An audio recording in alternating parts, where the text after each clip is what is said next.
Eto na nga mga chong, marami tayong updates patungkol sa Gilas Pilipinas. Chinese basketball team, minaliit ang Gilas Pilipinas. Gilas Pilipinas, may napakagandang balita. Araw na nga lang ang binibilang bago ang magiging debut game ng ating national team ngayong Asian Games ay wala pa ngang official Final 12 lineup ang ating national team. At meron ngang napakagandang balitang inanunsyo si Coach Tim Cone matapos ang kanilang tune-up game kagabi kontra sa LG Sagers. At ang magandang balita ay meron pa nga daw tsansa itong si Terence Romeo at Calvin Abueva na mapasok sa Final 12. Hindi nga naglaro itong si Terence Romeo at Calvin Abueva sa naging tune-up game ng Gilas kontra sa Korean Basketball League team na LG Sagers. Pero kahit na ganon, ay buhay na buhay pa nga rin ang pag-asa nila na makapasok muli sa Final 12 at inaantay na lang daw nila ang official announcement.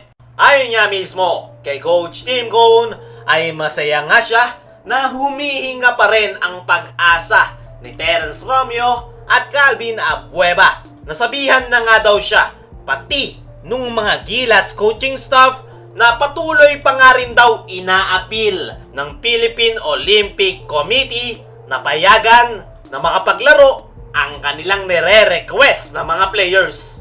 At tuloy pa nga rin daw ang kanilang practice. At noong tanungin nga si Coach Tim Cone kung sakaling aprubahan ang apat na players, ay ang sagot nga ni Coach Tim Cone ay mas pipiliin niya nga daw si Terence Romeo, Calvin Abueva, Jason Perkins at Mo Tautua kumpara sa mga bagong naipasok sa lineup dahil mas magiging balanse nga daw ang ating national team in terms of size kapag nandiyan yung apat na Gilas players. Binigyang credits pa rin ni Coach Tim Cone yung bagong pasok sa lineup gaya na lang nila CJ Perez, lalong-lalo na si Arvin Tolentino na napakaganda daw ng ipinakita kontra LG Sagers. Kung ako ang tatanungin mga chong, ay agree ako kay Coach Tim Cone na sakaling aprubahan ang kanilang appeal ay mas magandang nandyan itong si Calvin Abueva dahil sa kanyang mga hustle play dahil mahahawa nga nito ang kanyang mga teammates at napakataas nga ng energy nito. Yan nga ang napansin natin na kulang sa Gilas sa naging tune-up game nila kontra LG Sagers. Maganda rin na makabalik ng lineup si Terence Romeo dahil napakalaki nga ng maiko-contribute nito lalong-lalo na pagdating sa opensa. Jason Perkins na makakatulong dahil ito nga ang magiging barometer ng triangle offense at instead of wala Tautua ay mas magandang si Arvin Tolentino ang maipapasok sa Final 12 dahil napakaganda nga ng naging performance nito kontra LG Sagers at hindi nga problema yung adjustment sa sistema ni Coach Tim Cone dahil kabisado na nga niya yan.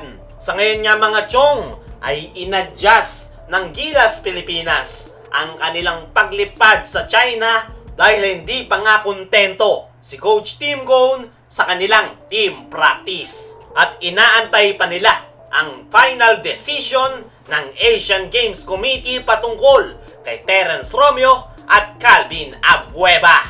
Sa kabilang banda, Chinese basketball team, minaliit ang Gilas Pilipinas. Ngayon nga na magsisimula na ang Asian Games ay puspusan na nga ang paghahandang ginagawa ng Gilas Pilipinas kahit nga kulang sila sa preparation dahil sa pang-iipit na nangyari sa lineup ng ating national team ay ginagawan nga yan ng paraan ni Coach Tim Cone. At meron ngang isang kupunan ang nakabantay sa Gilas Pilipinas. Yan ay ang men's basketball team ng China. Ayon nga sa isang sports website sa China ay pinaghahandaan nga daw nila ang Asian Games at tinawag pa na matatanda yung players ng Gilas Pilipinas. Todo na nga ang preparation na ginagawa ngayon ng China at kumpiyansa nga sila na makukuha ang gintong medalya ngayong Asian Games. Ang pinakamagiging tinik nga daw para sa kanila ay ang Pilipinas matapos silang talunin last FIBA World Cup at gigil nga silang makabawi. Nabanggit nga rin sa article na yan na alam ng China na bago na naman ang lineup ng Gilas Pilipinas. Wala na nga daw yung mga batang players at puro matatanda daw yung mini lineup sa national team. Para sa akin mga chong, ay mukhang kumpiyansang-kumpiyansa talaga ang China na makakabawi sila sa Gilas Pilipinas. Eto real talk mga chong, hindi sa pagiging negative ay mahihirapan talaga ang ating national team kontra sa China. Dahil kulang na kulang nga sa preparation at papalit-palit yung ating lineup. Kaya mahihirapan talaga ang Gilas Pilipinas.